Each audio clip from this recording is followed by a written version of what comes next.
आज के दिन में हमने ट्रांसफर मार्केट का जो एक पूरा मजा होता है ना, वो देख लिया। डेम्बेले की न्यूज आई कि पीएसजी ने 50 मिलियन का रिलीज क्लॉज एक्टिवेट कर दिया है। 5 साल का कॉन्ट्रैक्ट है, डेम्बेले अब पक्का पीएसजी जाने वाला है, नथिंग इज स्टॉपिंग हिम। 2 घंटे बाद न्यूज पलट जाती है और ये आती है कि Dembele wants to renew at Barcelona. फिर उसका थोड़ा टाइम और बीतता है, फिर आता है कि पीएसजी ने शायद रिलीज क्लॉज एक्टिवेट किया ही नहीं था। तो पूरा सिनेरियो डिस्कस करेंगे कि न्यूज जो आई काफी सारे सोर्सेस से आई है, लेकिन एक क्रेडिबल सोर्स अभी नहीं आई है, तो उसके बारे में बात करेंगे।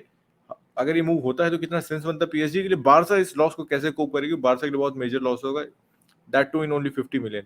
उसके अलावा यूनाइटेड ने नई बिड कर दी है हॉलैंड के लिए, और अपने सबसे इंपॉर्टेंट प्लेयर के लिए बिड को रिजेक्ट कर दिया है भाई।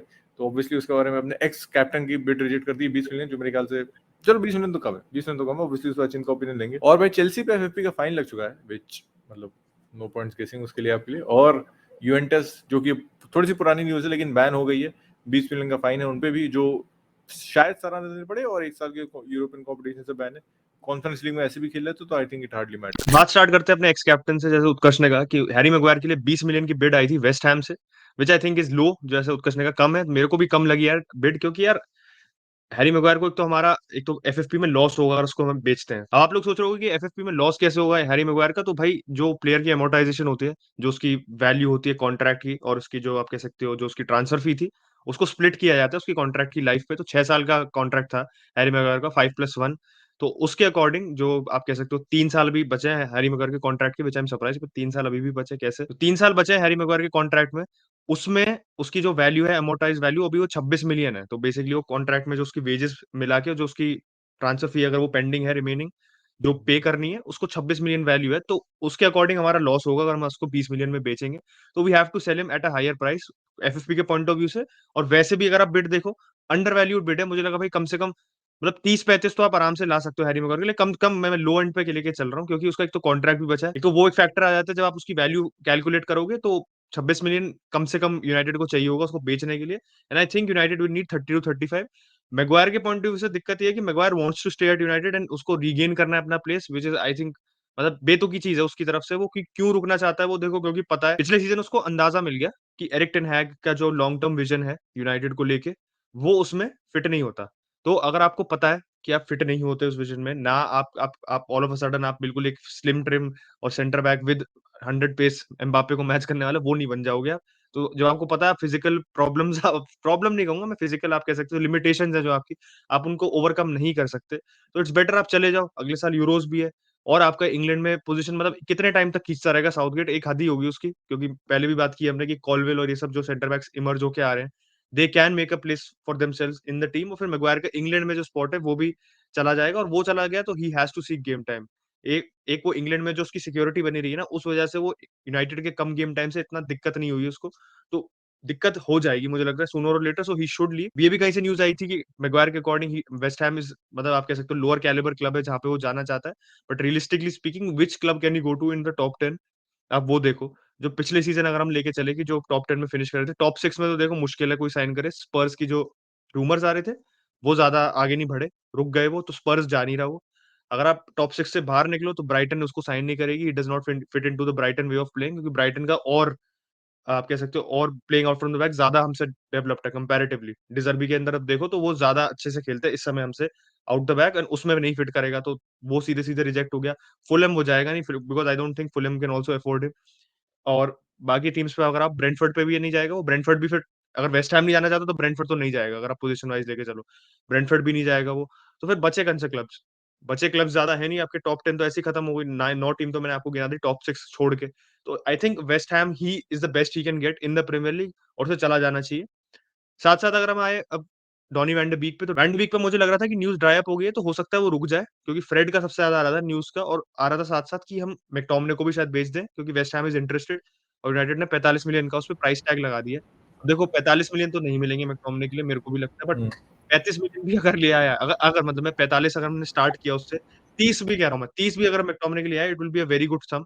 क्योंकि ये हमारे को जो आप कह सकते हो ना वेज में और जो ट्रांसफर में जो आपको एक बूस्ट मिलेगा उसको, ट्रांसफर आपकी जो बजट है प्लस वेज बजट में, बिकॉज मैकटोमिने इज, मैं बार बार ये चीज कह चुका हूँ, बट वो एकेडमी प्लेयर है, तो उसके जाने से 30 मिलियन की वैल्यू पे it will be a really big boost for us, और उसको बेच के ही, उसको ही अकेले को बेच के हम एमराबाद को लेके आ सकते हैं, बिकॉज इतना ज्यादा हमारे को उसमें आप कह सकते हो रिलैक्सेशन मिलेगा। धोनी की जो न्यूज आई थी उसमें ये भी आया था कि रोमानो ने लिखा था कि Sociedad is negotiating for him, terms क्या होंगे डील की, क्या स्ट्रक्चर होगा। तो कुछ जगह से न्यूज आ रही है कि शायद वो लोन डील हो, कुछ जगह से आ रहा है कि शायद परमानेंट डील हो, तो अभी ये नहीं पता कि एग्जैक्टली किस टाइप की डील होगी, but Sociedad is negotiating, Sociedad बहुत इंटरेस्टेड है। और साथ साथ रोमानो ने लिखा था कि फ्रेड स्लैश डॉनी लिखा था, तो मेरा, मैं ऐसे ये गेज कर रहा हूँ कि या तो फ्रेड जाएगा या डॉनी जाएगा, I don't think both of them will go, मतलब क्योंकि आप तीनों मिडफील्डर बेच दोगे, विद कॉबी की इंजरी भी हो गई है, तो एक वो भी दिक्कत है।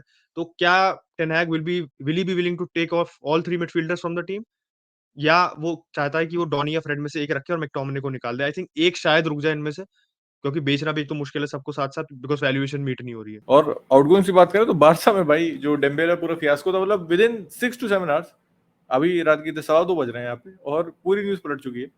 एक भी कह सकते हो क्रेडिबल सोर्स से कोई पुख्ता इन्फॉर्मेशन नहीं आई। कैटेगरी के क्रेडिबल जर्नलिस्ट हैं, लेकिन वो हिट एंड मिस रहता है उनका। न्यूज तो कभी कभी सही देते हैं, कभी कभी अब मतलब रिलायबल नहीं। ये बात है कि अगर उन्होंने कह दिया तो मान नहीं सकते आप। जो फेब्रिजो और बाकी डेविड ऑस्टिन और बाकी या फिर उनका हिसाब है, वो चीज़ उनको लेके आप नहीं कर सकते, वो चीज़ थोड़ा सा बिलीव करना मुश्किल होता है। तो पहले न्यूज़ आ गई कि 50 मिलियन जा रहा है, और उस 50 मिलियन की ये भी दिक्कत थी, एक रिपोर्ट ये भी आई थी कि उसमें खाली 25 मिलियन बारसा को मिलते, उसके जो बचे हुए 25 थे वो डेम्बेले और उसके एजेंट बढ़ जाते। तो अब ये कितनी सही न्यूज़ है उसमें मैं नहीं कहना चाहूँगा। अब उसका जो रिलीज क्लॉज है वो जुलाई के महीने में 31 जुलाई तक 50 मिलियन, उसके बाद तो 100 मिलियन हो जाएगा। अब ठीक है, पूरा हो गया कि जा रहा है, 5 साल का कॉन्ट्रैक्ट हो गया, फला फला फला, he is going to PSG। Barca अपने ऑप्शन देख रही है। अब उसका 2 घंटे बाद न्यूज़ आती है कि अब इसका कोई जाना पक्का नहीं है, he may be wants to continue at Barcelona, और पूरा वो भी इसको फिर थोड़ी देर न्यूज़ आती है, जैसे मैंने इंटरव्यू बोला था कि कोई शायद बिड ही नहीं आई थी। तो ओवरऑल अगर ये मूव होता, जो कि इनिशियल न्यूज़ आई थी, बहुत बड़ा हिट होती बार्सिलोना की। डेम्बेले खाली 50 मिलियन में चला था, क्योंकि डेम्बेले ऐसा प्लेयर भाई, under जैवी he was one of the most important players. उसको फिर इंजरी उसने पिकअप कर ली थी, लेकिन जब तक वो खेल रहा था वो बहुत ही इंपॉर्टेंट था। इसी वजह से इतना आउट ऑफ द वे जाके हमने डेम्बेले को नेगोशिएट करके रखा था। Xavi wants to be him in the team, he is important for us. And देखो PSG जा रहे हो तो अब एक लीग टाइटल तो गारंटी है आपके लिए। अब लुइस एनरिके वहां पे है, स्टेबिलिटी अभी भी आप गारंटी नहीं कर सकते जो बार्सिलोना में है। बार्सिलोना में ही फाइनली फाउंड हिज फीट, अब थोड़ा अपना ट्रेनिंग को लेके सीरियस हो गया, अपने खाने को लेके सीरियस हो गया है। एंड प्रोबेबली जो उसकी हाइप थी वो थोड़ी थोड़ी वो दिखा रहा है, कंसिस्टेंटली दिखा रहा है। पहली उसने फ्लैशेस दिखाए हाइप के, लेकिन कंसिस्टेंटली वो पहली बार दिखा रहा है। तो I want him to stay, he on his day he is the best winger, इसमें कोई डाउट नहीं है। चाहे पार्टी ले लो, चाहे टॉरेस ले लो, चाहे रबीना ले लो, on his day he is the best. And consistent हो जाए तो डेफिनेटली जो हमने उसके पैसे पे किया तो उसको शायद जस्टिफाई कर पाए। अब ऐसी न्यूज चलती है, और इसी न्यूज में एक न्यूज और ये आती है कि पेड्री का भी टेम्परेरी रिलीज क्लॉज है। तो but that was absolutely bullshit भाई। वो तो बुलशिट थी कि 110 मिलियन का रिलीज क्लॉज है, शायद PSG उसको भी एक्टिवेट कर दे। मतलब यही होता है ना कि एक न्यूज जब चल जाती है, जब वो मीडिया में आ गई, तो आपको क्या चाहिए, न्यूज जनरेट करनी है जिससे आपको क्लिक्स मिले। तो फिर वैसी न्यूज जनरेट होती है जिससे आपको क्लिक्स मिले। एंड वो न्यूज तो शायद 15 मिनट भी नहीं टिकी थी, उसके पहले उसका खात्मा हो गया था। इनकमिंग से बात करें तो बारसा में एज सच कोई नहीं है, बट एक राइट बैक तो आएगा। अब रिपोर्ट्स ये आ रही है कि वो फ्रेसनेडा होगा या फिर कैंसिलो होगा। कैंसिलो अभी तक कहीं कोई रियलिस्टिक मूव हुआ नहीं कैंसिलो का। कैंसिलो सिटी प्लान में है नहीं, तो सिटी अपने लॉसेस कट करने के लिए कैंसिलो को ऐसी लोन डील पे हमको दे सकती है जहाँ पे थोड़े बहुत वेजेस सिटी भी दे और थोड़े बहुत वेजेस हम दे। मेजोरिटी वेजेस हम देंगे, लेकिन एक माइनॉरिटी सेक्शन सिटी भी वेजेस देगी। तो अगर एक शेयर सिटी देने को तैयार होती है, और ये तभी होगा जब कोई ऑप्शन नहीं बचेगा सिटी के पास, लिटरली। मतलब ये हो जाएगा कि भाई अब तो या तो 20% वेजेस दे दो या 100% वेजेस दे दो, खिलाने तुम इसको वैसे भी नहीं वाले हैं। उसी सिनेरियो में वो टुवर्ड्स डेडलाइन डे के आसपास कैंसिल वाली डील होगी। फ्रेसनेडा वाली अगर हो जाती है उसके पहले, तो फिर मैं कैंसिल वाली डील से ज्यादा एक्सपेक्टेशन नहीं रखूंगा कि वो होंगी। डेम्बेले को लेके एक और न्यूज थी भाई कि डेम्बेले एम्बापे रिप्लेसमेंट नहीं है। फ्रांस का जर्नलिस्ट है फैब्रिस हॉकिंस, उसकी रिपोर्ट आई थी, and make sense in my opinion. अगर वो जाता भी तो Messi has left PSG, and as such उन्होंने कोई लाइक फॉर लाइक रिप्लेसमेंट नहीं किया है, बिग नेम साइनिंग उन्होंने नहीं की है।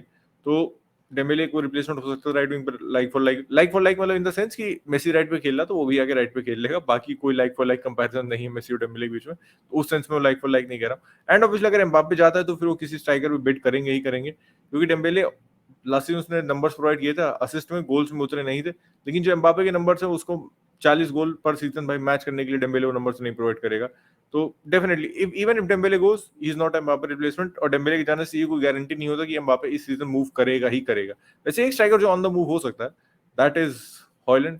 और मोर और लेस मेरे ख्याल से it's a matter of time for United right now, क्योंकि डील तो देखो पक्की है, फेब्रिजो ने भी कह दिया, उसने खुद भी कह दिया मैं यूनाइटेड फैन हूं and he only wants to go to Manchester United. लेकिन जो अभी करंट रिपोर्ट निकल के आ रही that is close to 75 million, मतलब एड ऑन 65+10 है, और आपका 5 साल +1 का एक कॉन्ट्रैक्ट होगा जो कि यूनाइटेड का एकदम स्टिप वो होता है, एक गोली नहीं होती तो एक ऐसे सबको वही दी जाती है यूनाइटेड में +1 वाला।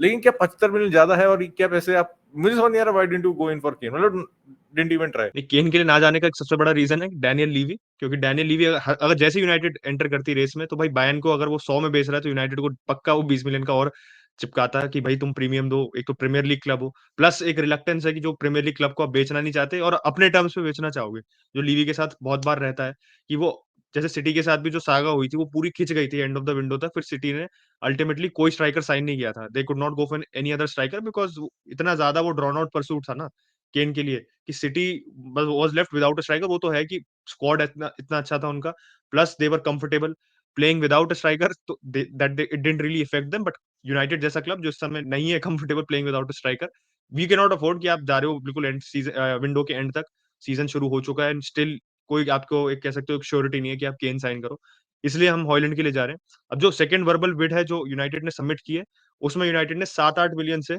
अपना फिक्स्ड जो फी है उसको बढ़ा दिया है, 50 से 58 कर दिया है, एंड जो हमारे एड ऑन है वो 7-8 के मिला के मतलब टोटल 65 की पैकेज डील है। एटलांटा को चाहिए भाई 75, जैसे उत्कर्ष ने भी कहा। तो देखो मुझे नहीं लगता United will be willing to go to that much, मतलब इतना ज्यादा नहीं जाना चाहेगी, क्योंकि फिर वही बात आ जाती है कि you are paying too much for potential, and फिर वैल्यू आपकी डील की बिल्कुल खत्म हो जाती है। अब देखो Hojlund fits ticks a lot of boxes United के आने में, उसके बारे में हम पहले भी बात कर चुके कि कैसे फिट करेगा, क्या क्या चीजें उसकी अच्छी है। बट मेन बात ये होती है कि वैल्यू मिलनी चाहिए आपको डील से, प्लस अगर आपको अहमदाबाद भी लेके आना है, जब आपको दिख रहा है कि आपको प्लेयर्स को बेचना पड़ेगा and some players might not leave on permanent transfer, जो आपका प्लान था, जैसे कि डीन हेंडरसन और डॉनी वैन डे बीक, तो you have to make sure कि आप जो प्लेयर्स बेच सकते हो उनको अच्छे वैल्यू में बेचो, जिससे क्योंकि यूनाइटेड का एफएफपी की दिक्कत है। तो देखते क्या करते हैं यूनाइटेड। आई थिंक हॉयलैंड वाली ये bid may be successful, may not be successful, या हमारे को थर्ड बिड करनी पड़े माउंट की तरह, हो सकता है। बट एफएफपी की बात करते करते चेल्सी की एक अपडेट थी कि भाई चेल्सी पे जो बैन लगा है, ये बात है कि इस वाली विंडो की वजह से नहीं लगा या पिछली वाली विंडो की वजह से, कुछ हिस्टोरिक जो चेल्सी ने कुछ बेसिकली सेल्फ असेस किया था अपने आप को, सेल्फ रिपोर्टिंग की थी, उसमें कुछ गलत करा था उन्होंने रिपोर्ट, तो उसकी वजह से उनको 8.6 मिलियन का एफएफपी को मतलब यूईफा को फाइन देना पड़ता है बेसिकली। उन्होंने खुद मतलब एग्री कर दिया यूईफा के साथ, एक सेटलमेंट कर दिया कि हम इतना फाइन दे देंगे हमारी जो भी गलती हुई उसके लिए। तो 8.6 मिलियन का फाइन है, काफी बड़ा फाइन है, बट उस हिसाब से ये 8 मिलियन अगर वो पहले सही रिपोर्टिंग कर देते तो कैसीडो की और अच्छी बिड हो जाती है 8 मिलियन के साथ साथ ब्राइटन को।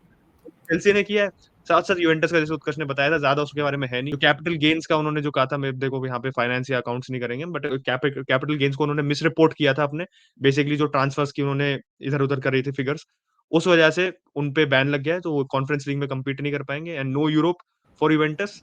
हो सकता है इसी के साथ साथ कि व्लाहोविच का जो ट्रांसफर चल रहा था, वो जो भी अभी भी उस पे भी कुछ अपडेट नहीं आई है, हो सकता है कि अब व्लाहोविच भी शायद बेच दे यूवेंटस, बिकॉज कॉन्फ्रेंस लीग में चाहे थोड़ा सा पैसा आता है and that they have missed out on that revenue.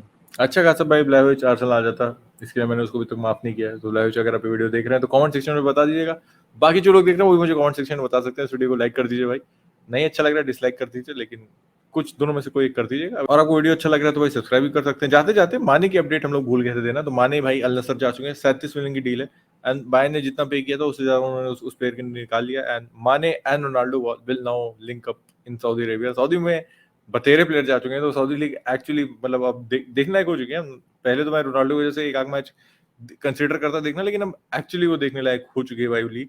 आप अगर कोई और मैच नहीं आ रहा तो आप उसको कंसिडर कर सकते हो, लिटरली देखना भाई। एमएलएस में खाली मेसी के अलावा कोई और देखने का पॉइंट है नहीं। I am not saying Saudi league is better than MLS. तो तब तक के लिए take care, I will catch you tomorrow, bye bye.